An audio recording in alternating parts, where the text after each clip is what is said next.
Começando o podcast preferido de vocês, está no ar o Chama o VAR número 46. Hoje vamos falar sobre algumas trocas de técnico nessa Série C. Eu sou o Celso Peixoto, comigo tenho sempre ele, Lucas Mantovani. Tudo bem, Lucas? Fala, Celso, tudo bem? Vamos repetir aqui as nossas redes sociais para você que ainda não segue a gente. O nosso Twitter, o nosso Instagram e o nosso TikTok, @PodChamaOVAR. Temos também o nosso canal no YouTube, Chama o VAR Podcast. Só procurar a gente e se inscrever. Gostou muito da gente, quer nos apoiar? Lucas, como que faz para ser um apoiador do VAR? Para apoiar o VAR é muito fácil, Celso. Dá para fazer pelo Apoia-se no apoia.se/podchamovar ou pelo PicPay na assinatura @podchamovar. Além disso, a gente está colocando agora uma nova modalidade, que é o famoso Pix, né? Manda um Pix pro VAR, é só mandar pelo e-mail chamovarpodcast@gmail.com. Ajudando o Chama o VAR, você tem acesso ao nosso sorteio mensal com brindes e também a cada 15 dias recebe o material bruto das nossas entrevistas com os protagonistas do campeonato. Lembrando também que o nosso grupo de Telegram está aberto, é só pesquisar Cabine do VAR no Telegram. Você entra no nosso grupo, vai conversar muito sobre Série C, tem uma galera muito legal lá. Além de tudo isso, a gente está procurando um novo integrante para o Chama o VAR. Então, se você curte o projeto, acho que pode ajudar a gente a ampliar ainda mais essa cobertura da Série C, é só clicar no formulário, mandar para a gente que a gente entra em contato com você. E por último, mas não menos importante, a parceria do Chama o VAR com a Última Divisão está de volta. A gente, toda rodada, publica um giro de tudo que aconteceu ali nos jogos. É só acessar ultimadivisão.com.br. Não precisa se preocupar com nada, pode continuar escutando. Qualquer link que você quiser clicar, tá na descrição. Isso aí, agora indo às estatísticas do campeonato. Nós tivemos até agora 44 vitórias dos mandantes, 28 empates e 18 vitórias dos visitantes. Foram 177 gols em 90 jogos, o que dá uma média de 1,97 gol por jogo. O Ipiranga tem o melhor ataque da competição, com 18 gols feitos, enquanto o Manaus tem a pior defesa, com 17 gols sofridos. Botafogo da Paraíba, Figueirense e Novo Horizontino têm a melhor defesa, com 5 gols sofridos. Oeste e Santa Cruz, por outro lado, tem o pior ataque, com 3 gols marcados. Quirino do Ipiranga é o artilheiro com 6 gols. O Criciúma é o único mandante com 100% de aproveitamento. Oeste é o pior mandante, com 3,3% de aproveitamento. Paysandu é o melhor visitante, com 73,3% de aproveitamento, enquanto Manaus e São José ainda não pontuaram fora de casa. Lucas, você tem algum destaque do campeonato? Não, eu ia destacar essa média baixa de gols que a gente tem na Série C, né? 1,97 gol por jogo. Eu não parei para pesquisar em relação a essas últimas rodadas, mas em geral a Série C tinha ficado com o número de gols, né, a média, abaixo da Série A, da Série B e da Série D. Né? Ou seja, a Série C com os piores números de ataque da competição, de todas as competições do Brasil.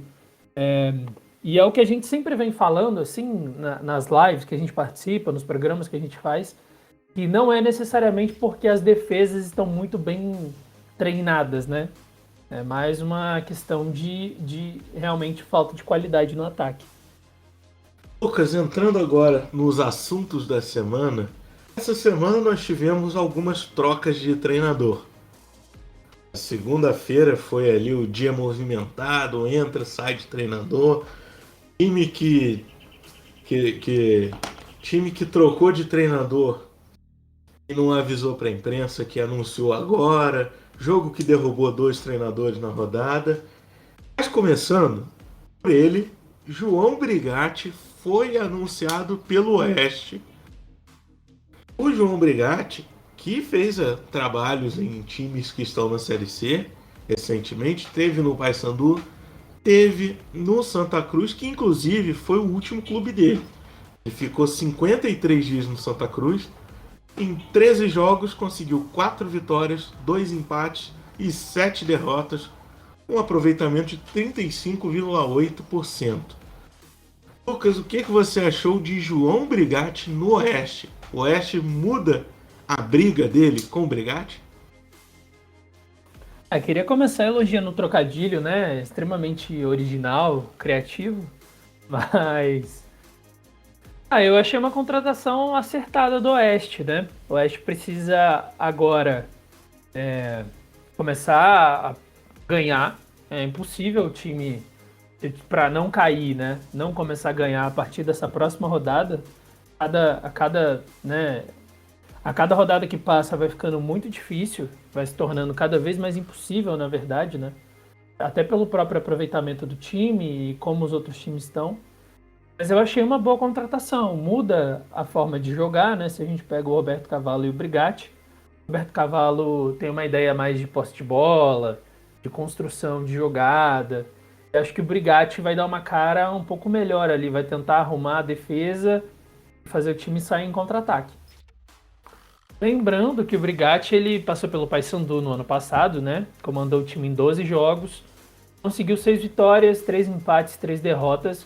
O Brigatti deu um jeito no Paysandu, né? O Paysandu que perdeu o técnico ano passado para o Operário, na Série B, chamou o Brigatti, e o Brigatti realmente chegou muito bem. Acho que justamente por isso, assim, por já ter se provado em um outro time, por mais que a diferença do Paysandu do ano passado para o Oeste desse ano é muito grande, acho que dá ou começa a dar um fio de esperança para o torcedor do Oeste. Eu concordo com você. É um bom nome para assumir o Oeste.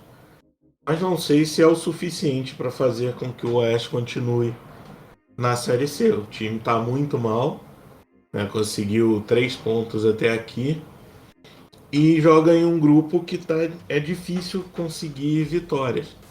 É um grupo mais não equilibrado em número de pontos, né? Mais difícil com relação ao nível dos adversários. Então acho que Brigatti bom nome, porém pode não ser o suficiente para o Oeste se livrar da Série D.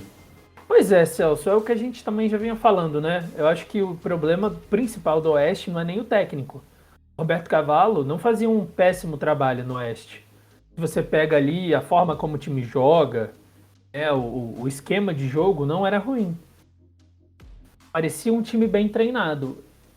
Acho que o que a gente já concordou aqui também que o grande problema do Oeste é a pouca qualidade do elenco, né? O Oeste formou um elenco para disputar a Série A2 do Paulistão, foi muito bem na primeira fase, na segunda acabou perdendo na semifinal, mas na primeira fase foi o primeiro colocado no grupo, em todo o campeonato ali, com acho que 20 times, 21, se não me engano.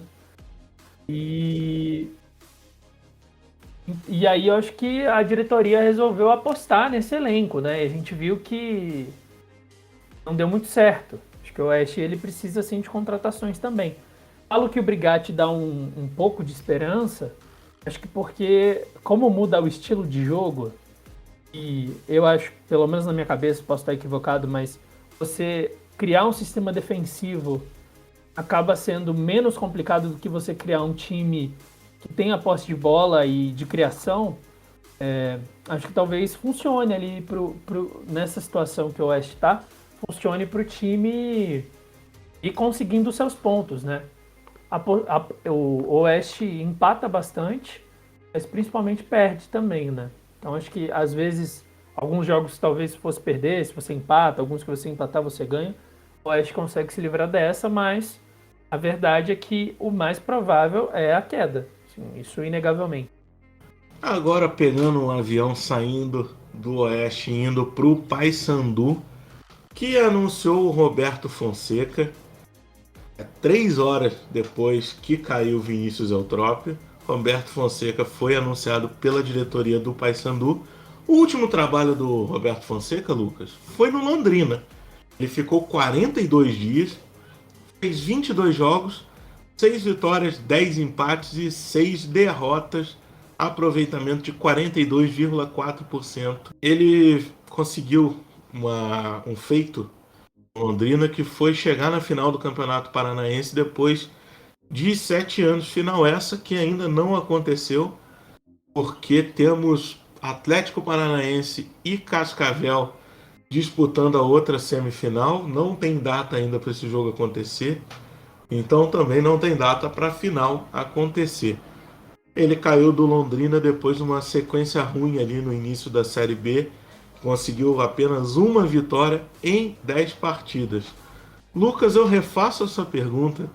Roberto Fonseca era um bom nome para o Paysandu? Olha, Celso, é difícil falar se é um bom nome ou não, né? Te confesso que eu não conheço tanto o trabalho do Roberto Fonseca, né? Os times que eu assisto, os times que eu vejo, eu ainda não pude experienciar o Roberto Fonseca como um técnico mais duradouro. Mas se a gente pega aqui o material da galera do Toro Tático, né, parceiraço nosso, inclusive deixar um abraço para eles, a gente consegue ter algumas noções de características do Roberto, né? Um cara que geralmente usa o 4-2-3-1, também, né, nesse último trabalho, utilizou um centroavante que sai mais da área, usa também um meia clássico ali, um cara meio que o camisa 10. Tem um time mais ofensivo e que tem muitas chegadas, né? Muita gente chegando na área. Conseguiu acesso para a Série C em 2020 do Novo Horizontino, né? Também. Você falou do último trabalho, mas na Série D, com o Novo Horizontino, foi ele o responsável por subir o time. Foram 20 jogos, 12 vitórias, né, nesse meio tempo. Então, assim, de característica, parece ser alguém que chega para resolver um problema do Paysandu, que é criar a situação de ataque, né? O Paysandu é muito ruim nisso. E ele também já chegou falando, eu vi em uma entrevista dele, em trazer de volta a Curuzu como uma fortaleza para eles, né? Então acho que são os dois discursos que a torcida queria escutar. Um cara que chega para botar o time para atacar e um cara que chega para fazer o time ganhar em casa. Se o trabalho vai ser bom, aí são outros 500 a gente vai precisar ver durante o campeonato. Mas pelas características parece ser uma contratação interessante. E acho que a questão é, além disso, se o nome é interessante ou não, né? A questão é, primeiro, que eles queriam tirar o Eutrópio, né? O nome que chegou é outra consequência, mas eu acho que o objetivo da diretoria e da torcida era tirar o Eutrópio. A torcida do Paysandu, acho que todo treinador que chegar vai chegar pressionado. Tanto por causa do que a gente sempre fala, né? Não ter subido no ano passado, o Remo ter subido, o Remo estar na Série B e não estar mais na zona de rebaixamento. O Paysandu não está sobrando na Série C como se esperava. Então qualquer técnico ali chega pressionado. Formar Curuzu em uma Fortaleza era o mínimo que ele poderia falar também, porque o torcedor espera que o time ganhe e jogue bem em casa. O Paysandu em casa tava uma negação, tava um time horroroso, consegue vencer só fora de casa. Os pontos até aqui foram praticamente todos fora de casa. Então transformar a Curuzu em uma fortaleza não devia ser nem algo de se orgulhar. Seria o mínimo que ele deveria fazer. Mas fora isso, dos outros trabalhos não acompanhei também tanto assim os outros clubes dele. Acho que é um nome aposta a esse momento, assim como foi o Vinícius Eutrópio, só que o Roberto Fonseca chega com um pouco menos de rejeição do que o Vinícius. O que pesou na chegada do Vinícius foi o retrospecto, né? O retrospecto dele, dos últimos trabalhos, foi muito complicado ali de administrar para quando ele chegou. Lembrando, né, que o Paysandu também vinha de uma decepção com um nome um pouco mais testado e eu acho que um pouco mais aprovado pelos times da Série C, o Itamar Schill, né, que já passou pelo Santa Cruz, passou pelo Criciúma. Então acho que aí quando você substitui ele por um técnico como o Vinícius, que chegou muito mal de retrospecto, pelo menos desse recente, é muito complicado, né? Ele chegou assim com 90% de rejeição, segundo algumas enquetes. Acho que o Roberto, o Vinícius era tão odiado que o Roberto, por mais que tenha um retrospecto melhor e tal, acho que isso nem pesa tanto. A questão é que substituíram o Vinícius. Tá chegando outro técnico. E aí o Roberto vai ter que se provar, né? Acho que 2 resultados negativos e aí o pau já vai começar a quebrar de novo. Agora o Manaus, Lucas, anunciou Evaristo Pisa para substituir Marcelo Martelotti, que esteve aqui, foi entrevistado pelo VAR. O Pisa, nessa temporada, ele teve treinando o América de Natal. Comandou a equipe em 16 jogos, entre o Campeonato Potiguar e a Copa do Brasil. Foram 9 vitórias, 3 empates e 4 derrotas. Ele perdeu o título do primeiro turno para o Globo e deixou a equipe na 4ª posição no retorno. Ao todo foram 130 dias. Esses 3, o Pisa foi o treinador que ficou o maior número de tempo, né, na frente da equipe. Apesar de não ter feito tantos jogos assim, foram só 16 contra 13 do Brigatti e 22 do Roberto Fonseca. Lucas, Pisa, Evaristo Pisa, bom nome para o Manaus? Olha, ele não era. Bom, começar falando que ele não era um nome. Não era o plano A do Manaus, né? O plano A do Manaus era o Moacir Júnior do ABC, tá na Série D do Brasileiro, mas o treinador preferiu seguir a equipe potiguar, então aí o Manaus foi atrás do Pisa. O Pisa que acho que muita gente da Série C vai lembrar dele por conta do Botafogo, né, da Paraíba. Ele já foi técnico do Botafogo em várias ocasiões, mas a mais recente foi a do ano passado, onde ele foi chamado para evitar o rebaixamento do Botafogo. Ele chegou na 14ª rodada, se eu não me engano, e aí conseguiu 2 vitórias, uma inclusive em cima do Vila Nova, teve 2 empates, um contra o Remo, são 2 resultados bem interessantes, teve uma derrota para o Paysandu e depois na última rodada empatou com o 13, naquele clássico que acabou decretando o rebaixamento do 13 e o Botafogo continuou na Série C. Acho que dos 3, Celso, a chegada do Evaristo, ela é diferente, né? Porque se a gente pega do Paysandu que precisava muito trocar de técnico. Se a gente pega o Oeste também já tinha demitido um técnico e estava esperando para ver quem contratava. O Manaus, pelo menos para mim, foi uma surpresa ter demitido o Martelotti.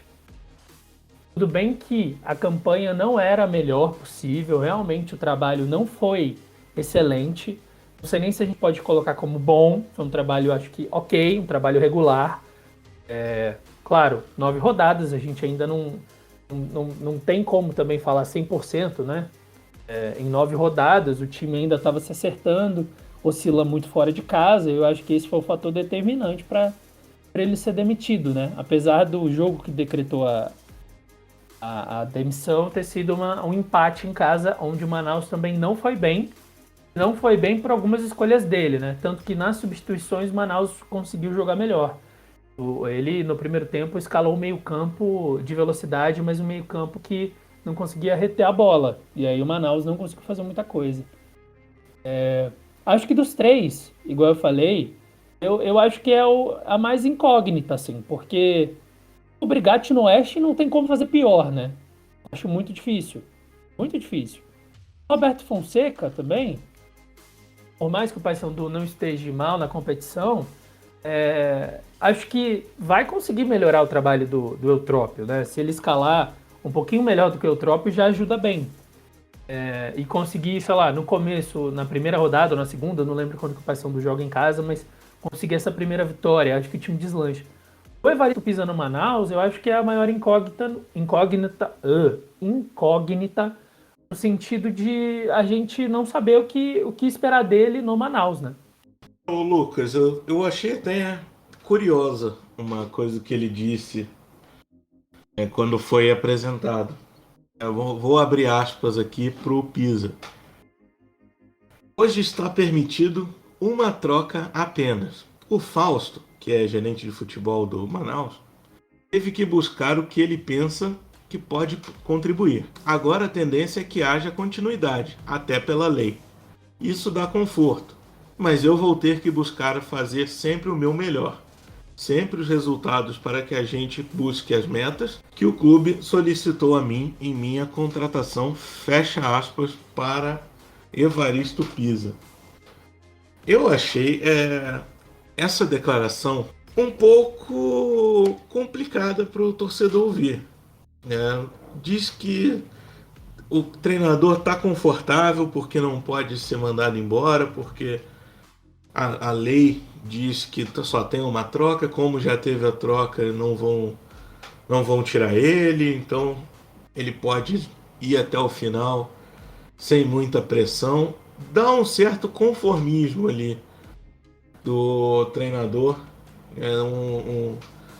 Me parece que ele nem estreou e já tá ali tranquilão, independente do que aconteça.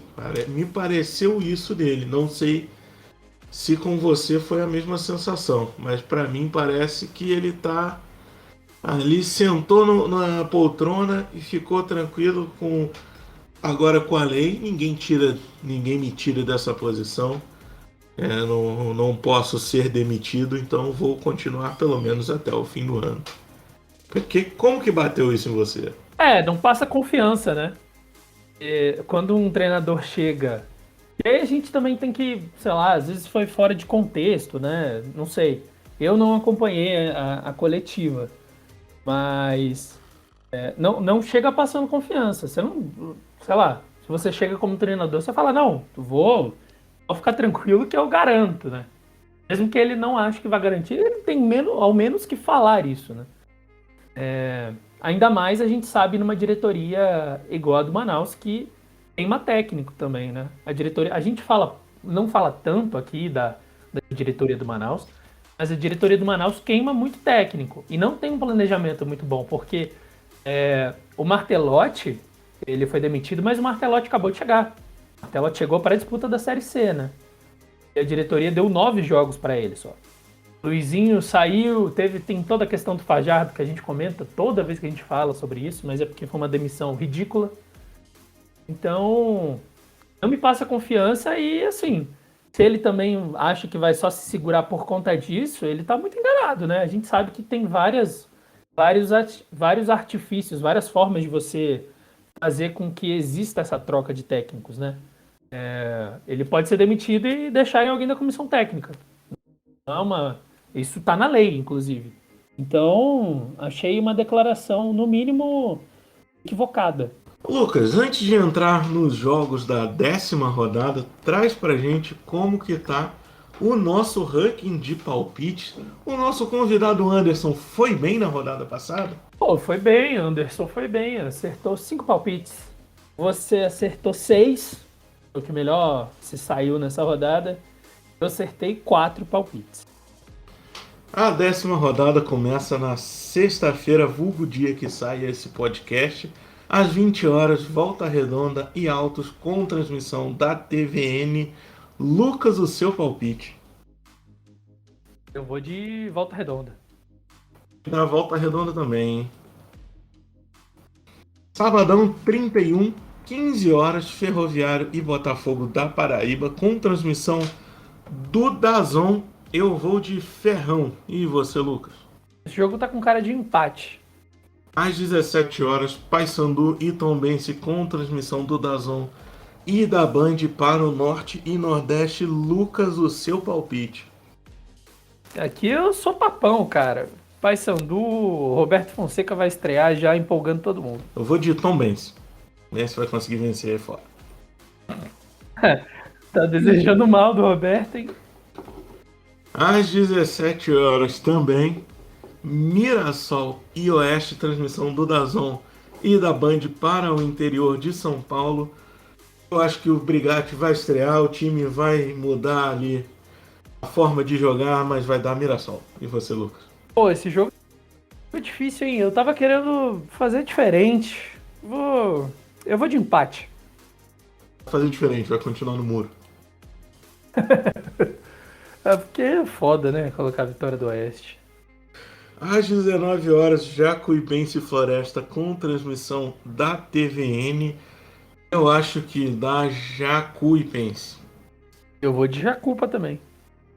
Domingão, dia 1º de agosto, Figueirense e Novo Horizontino às 11 horas com transmissão da TVN. Lucas, o seu palpite?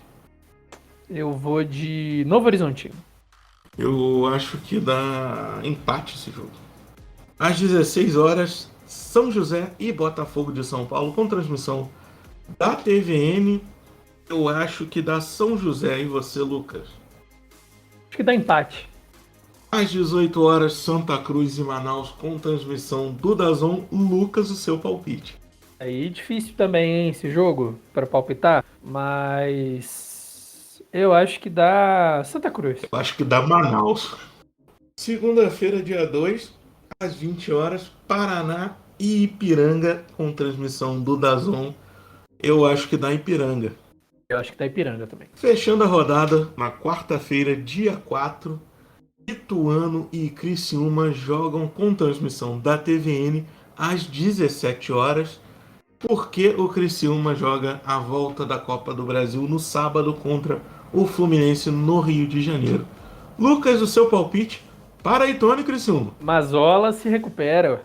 Ituano ganha. Eu acho que vai dar empate esse jogo. Terminando por aqui, vamos repetir as redes sociais para você, o nosso Twitter, o nosso Instagram e o nosso TikTok, @podchamovar. Você que ainda não é inscrito no nosso canal do YouTube, procura lá, Chama o VAR Podcast.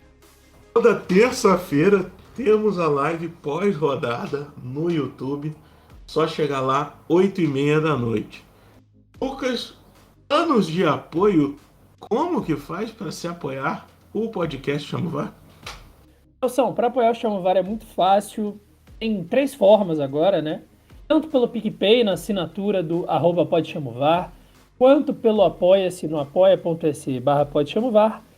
E agora pelo Pix. Manda o Pix para nós, chamovarpodcast@gmail.com. A partir desses 3 lugares você consegue apoiar o plano Varzão, nosso plano de apoio. Com ele você tem acesso ao nosso sorteio mensal com brindes a cada 15 dias, o material bruto das nossas entrevistas com os protagonistas do campeonato. Quer escutar como que foi a entrevista do Martelotti, quando ele ainda era técnico do Manaus? É só assinar ou entrar no nosso YouTube. Além disso, Celso, para a galera que gosta muito de Série C, quer conversar sobre a Série C, a Cabine do VAR está aberta. Lá no Telegram é só procurar Cabine do VAR. Entra no grupo geral discutindo Série C lá, vai ser bem legal. Estamos procurando um novo integrante para o Chama o VAR, então se você gosta do nosso projeto, acha que pode agregar, acho que pode contribuir com o Chama o VAR, fazer o nosso conteúdo ser cada vez melhor e crescer mais, você pode virar o novo integrante do Chama o VAR. É só dar uma olhada na descrição, porque o link do formulário está lá. E por último, acesse os nossos textos no Última Divisão.